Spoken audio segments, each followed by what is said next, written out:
An administrator is asked to create a dynamic group of VMs that will be backed up based on a 4-hour RPO. How can this be accomplished? So dynamic is definitely a key word here. And then this 4-hour RPO, I don't think this is so relevant, but let's see. Create a group of VMs in Enterprise Manager based on the RPO requirements. This doesn't really do anything, and then I don't think you can even group anything like that. Create the backup job based on vSphere tags. This is a good one.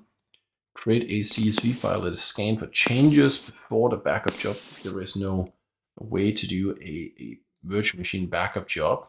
Like CSV files, you could use those for the protection groups to kind of dynamically include, exclude which machines should have the agent deployed. But here again, we're talking about VMs. There's no reason why we should use agents. Create an RPO policy in Enterprise Manager. That's also a distractor.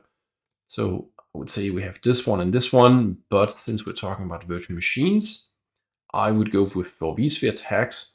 Mind you, of course, it doesn't say anywhere that these are vSphere VMs, right? It just says VM. So if it was Hyper-V, we couldn't use vSphere tags since that's obviously a vSphere only feature, right? But for the purposes of this question, this seems to be the most viable answer option here.